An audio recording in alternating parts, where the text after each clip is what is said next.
नमस्ते नमस्ते प्रभु कर्म जेता, नमो देव अरहंत सन्मार्ग नेता।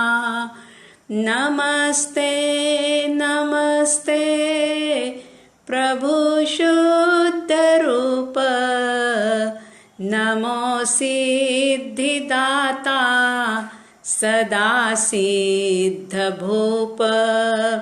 नमस्ते नमस्ते गुरो संघ शास्ता, नमो देव आचार्य वात्सल्य दाता। नमस्ते नमस्ते उपाध्याय नामी, नमो धर्मदानी, नमो ज्ञान स्वामी। नमस्ते नमस्ते सुधी साधु सारे, करे साधना जो भव से तिरावे।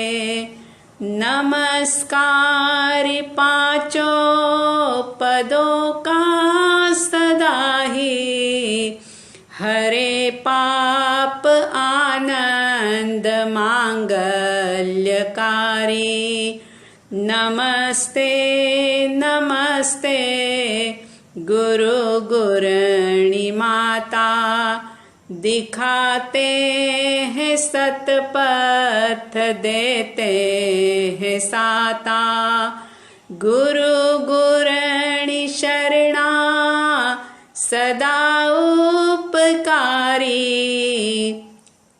सदा हितकारी हे आनंदकारी। सदा हितकारी हे आनंदकारी।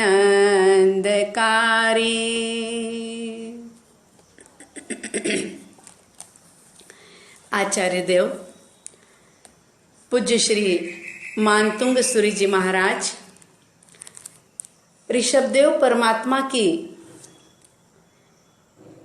पूरी तन्मयता के साथ भक्ति कर रहे हैं, और जो उन्होंने भक्ति की, जो उनके भीतर से शब्द निकले परमात्मा के प्रति, वही शब्द आज हमारे सामने भक्तामर के रूप में विद्यमान है। एक बना बनाया मार्ग हमें मिला है, बस सिर्फ उस पर चलने की बात है। 23 श्लोक संपन्न हुए थे। 24वें श्लोक में आचार्य भगवंत कहते हैं, त्वाम व्ययं विभुम चिन्त्यम संख्यमात्यं, ब्रह्माण्डमीश्वरमनन्त मनंगकेतुं, योगीश्वरं विदितयोगमनेकमेकं, ज्ञानस्वरूपममलं प्रवदन्ति सन्तः। आचार्य भगवंत ने कहा, संतः त्वाम यानी संत पुरुष आपको कैसा मानते हैं, तो वो बता रहे हैं अव्ययम यानी व्यय से रहित, जो कभी नाश ना हो, अक्षय हो। संत पुरुष आपको अक्षय मानते हैं। विभुम यानी कि व्यापक, उत्कृष्ट रूप से व्यापक हो, ऐसा आपको मानते हैं। अचिंत्यम यानी कि कल्पनातीत हो, जो किसी के चिंतन में ना आ सके। असंख्यम यानी संख्यातीत, जिसका कोई काउंट ना कर सके, गिनती ना कर सके। आद्यम यानी आदि पुरुष, आदि तीर्थंकर, ब्रह्मांडम, ब्रह्म का मतलब होता है आत्मा, और ब्रह्मांडम यानी कि ब्रह्म में ही रमण करने वाले, यानी आत्मा में ही रमण करने वाले। ईश्वरम यानी जो कृतकृत्य हो गए हैं, या फिर यूं भी कह सकते हैं जो सारे ही देवताओं के स्वामी हैं, जिन्होंने अपने सारे ही कार्य सिद्ध कर लिए हैं। अनंतम का मतलब होता है अंतरहित, यानी अनंत गुणों से युक्त, अनंत चतुष्टय सहित, ऐसे अनंत हैं। और अनंग केतु यानी कामदेव को नष्ट करने के लिए उससे भी बढ़कर के केतु के समान है। योगीश्वरम यानी सयोगी केवली, योगियों के ईश्वर। इसका विशेष अर्थ हम भावार्थ के अंदर देखेंगे, अभी सिर्फ शब्दार्थ देखते हैं। योगीश्वरम का मतलब होता है योगियों के ईश्वर। और विदित योगम यानी योग वेत्ता, योगों को जानने वाले, योग को अच्छी तरह से पहचानने वाले। अनेकम यानी अनेक नामधारी, अनेक रूप वाले। एकम यानी अद्वितीय। ज्ञान स्वरूपम यानी ज्ञानमय, केवल ज्ञानी। अमलम यानी कर्मों से रहित, कर्म के मेल से रहित। प्रवदंती यानी कहते हैं। संतः त्वाम प्रवदंती यानी संत पुरुष आपको इस प्रकार से कहते हैं, इतने सारे नामों से आपको जानते हैं। आइए भावार्थ देखते हैं। इस एक श्लोक के अंदर परमात्मा की एक नहीं, दो नहीं, 15 विशेषताएं बता दी। ऐसा लगता है मानो एक छोटी सी गागर में पूरा के पूरा सागर भर दिया हो। मस्तक झुक जाता है आचार्य मानतुंग सूरी जी के लिए कि कैसी अद्भुत प्रतिभा थी उनके अंदर, कैसा अद्भुत ज्ञान था उनका, कैसी अप्रतिम भक्ति थी उनके अंदर, कैसे भीतर से शब्द फूट रहे हैं, किस प्रकार से वे परमात्मा को याद करते हुए, स्मरण करते हुए कैसे भक्ति कर रहे हैं।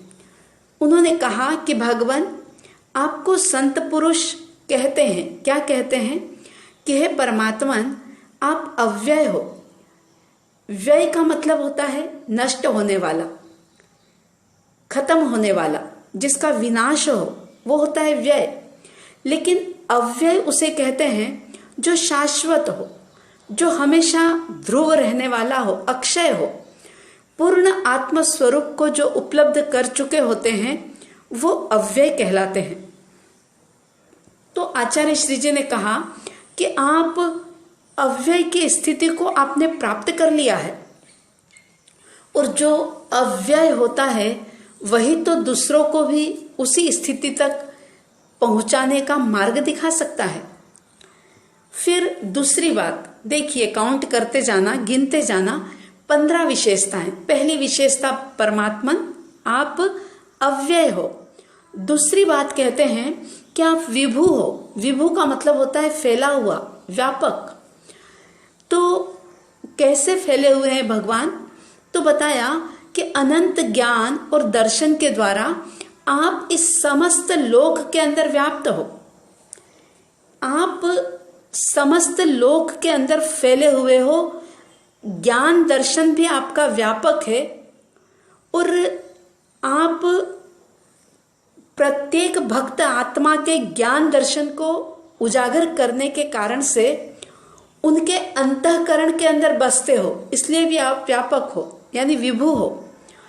तीसरी बात बता दी, अचिंत्य हो।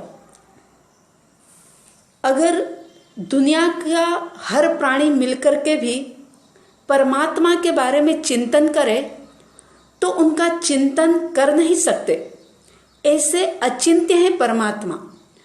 और सिर्फ परमात्मा ही नहीं, आपके हमारी आत्मा भी अचिंत्य है, अगम्य है। लेकिन वे अचिंत्य परमात्मा, वो ही अचिंत्य रूप हमारे भीतर में प्रकट कर सकते हैं और इसीलिए भक्त और भगवान का एक अद्भुत रिश्ता होता है। फिर आगे कहते हैं चौथी बात कि आप असंख्य हो। असंख्य का मतलब होता है संख्यातीत, क्योंकि भगवान के जिस किसी भी गुण को जिस किसी भक्त ने जीवन के अंदर उतार लिया, उसने परमात्मा के स्वरूप को प्राप्त कर लिया। और गुणों के द्वारा परमात्मा एक भक्त के हृदय में नहीं, अनेकों अनेक भक्तों के हृदय में प्रतिष्ठित होते हैं।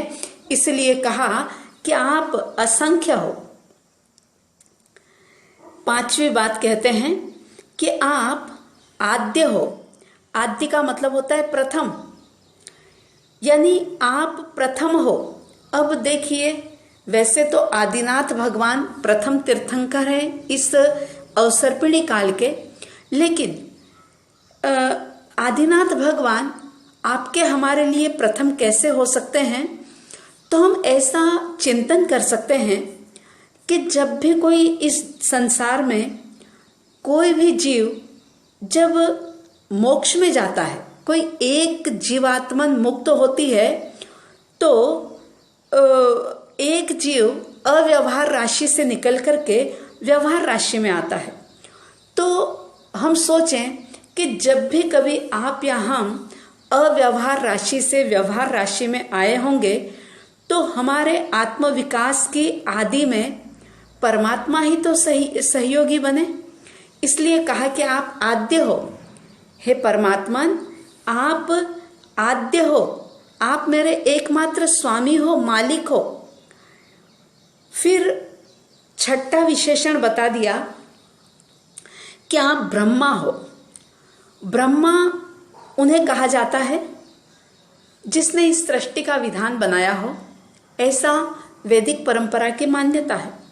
लेकिन परमात्मा आपके हमारे मोक्ष मार्ग के विधाता हैं, इसलिए आचार्य श्री जी ने उनको ब्रह्मा कहा। सातवीं बात वो कह रहे हैं कि आप ईश्वर हो। ईश्वर का मतलब होता है जो ऐश्वर्य से युक्त हो, जो आत्मिक ऐश्वर्य से युक्त हो, और उसी ऐश्वर्य से जो दूसरों का भी परिचय करवा रहे हो, यानी हरेक के भीतर के ऐश्वर्य को प्रकट करने में जो सहयोगी बने, जो निमित्त बने। आठवीं बात कह रहे हैं कि आप अनंत हो। आपका ज्ञान अनंत है, आपका दर्शन अनंत है, अनंत गुणों के स्वामी हो, आप मालिक हो, अनंत अनंत गुणों की समृद्धि के भंडार हो, इसलिए आप अनंत हो। नौवीं बात कह रहे हैं कि अनंग केतु, यानी कि सभी प्रकार के विकारों से आप रहित हो, महान हो। विकारों से आप तो रहित हो, लेकिन संसारी जीवों की, सामान्य जीवों की आत्माएं विकार से युक्त है। लेकिन अगर वह परमात्मा को सही तरीके से प्राप्त कर ले, परमात्मा की भक्ति में रम जाए, तो वह भी विकारों से मुक्त हो सकता है। आगे कहा कि योगीश्वर हो, यानी कि आप योगियों के ईश्वर हो। योगियों के यानी जिनके पास मन वचन काया के योग हैं, उन योगियों के आप ईश्वर हो, यानी जिन्होंने अपने मन वचन काया के योग को कंट्रोल कर लिया है, काबू में ले लिया है। जिन्होंने मन वचन काया के योग को वश में किया है, उनके आप ईश्वर हो। और फिर कहा कि आप जो हो वह विदित योगम, यानी कि जो सहयोगी जीव हैं उनके योग को जानने वाले हो, यानी घट घट के आप अंतर्यामी हो। जिन्होंने अपने योगों को वश में नहीं किया है, जो सहयोगी जीव हैं, उनके भी भीतर की पल पल की बात विदित, यानी आप जानने वाले हो। और फिर कह दिया कि आप अनेक हो। अनेक कैसे हो सकते हैं परमात्मा? क्योंकि संसार के जो पदार्थ हैं, जो अनंत धर्मात्मक पदार्थ हैं, उनके स्वरूप को परमात्मा जानते हैं, देखते हैं। आप और हम जो साधारण जीव हैं, वो तो हम किसी भी वस्तु को एक ही एंगल से देखते हैं और एक एंगल से देख करके हम जितना जानते हैं उतना ही उसे सिद्ध करने की कोशिश करते हैं। लेकिन परमात्मा जो है वो अनेकांत दृष्टि से, अनेकांत दर्शन से पदार्थ में रहे हुए अनंत धर्म को जानते भी हैं, देखते भी हैं और उसके पर्याय को भी जानते देखते हैं। इस अर्थ में आप अनेक हो। और उसके आगे फिर कह दिया कि आप एक हो, अनेक में कम, यानी कि आप एक हो। अब देखिए, अनेक एक कैसे हो सकते हैं? तो इस बात को हम ऐसे समझ सकते हैं कि आत्मा का जो उपयोग है, उपयोग स्वरूप एक आत्मा है, क्योंकि बिल्कुल अभेद हो जाता है। और फिर द्रव्य दृष्टि से देखें, आत्म दृष्टि से देखें तो मेरी आत्मा और भगवान की आत्मा, आपकी आत्मा और मुक्त परमात्मा की आत्मा, इसके अंदर कोई भेद नहीं है। द्रव्य रूप से जैसा आत्म स्वरूप परमात्मा का है वैसा ही आपका हमारा है। तो ये कहा कि है भगवान, तेरे और मेरे आत्म स्वरूप में कोई अंतर नहीं है, यानी आप एक हो। और फिर कह दिया कि ज्ञान स्वरूप, यानी कि ज्ञानावरणी आदि सारे ही कर्मों का क्षय कर दिया है आपने, इसलिए आपके सारे ही आत्म प्रदेश बिल्कुल विशुद्ध हो गए हैं, यानी कि पूर्ण रूप से ज्ञान स्वरूप हो आप। और बाद में बता दिया अमलम, यानी मल से रहित हो, निर्मल हो। आपने मल को, मेल को, चाहे वो कषाय का हो, राग द्वेष का हो, कर्मों का हो, सभी प्रकार के मेल को आपने समाप्त कर दिया है, सारे मेल का अंत कर दिया है।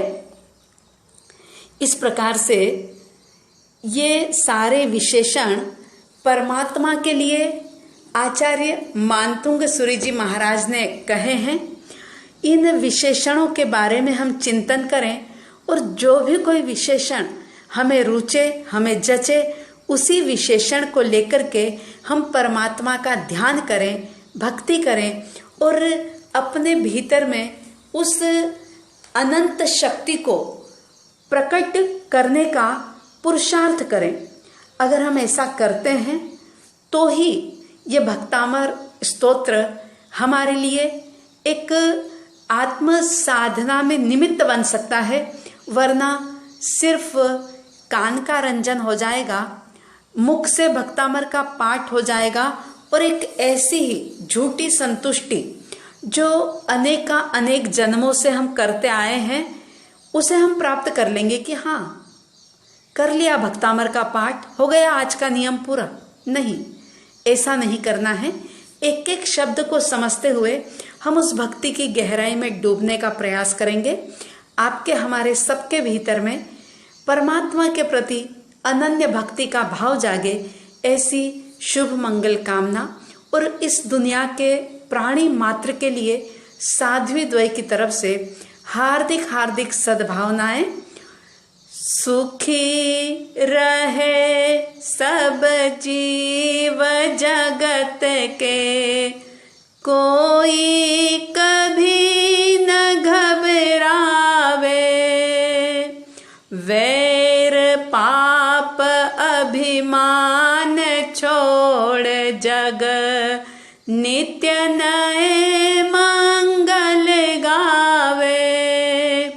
घर घर चर्चा रहे धर्म की, दुष्कृत दुष्कर हो जावे। ज्ञान चरित उन्नत करे अपना, मनुज जन्म फल सब पावे। मनुज जन्म फल सब पावे। इन्हीं शुभ और मंगल भावों के साथ जय प्रभु आदिनाथ, जय गुरु आनंद।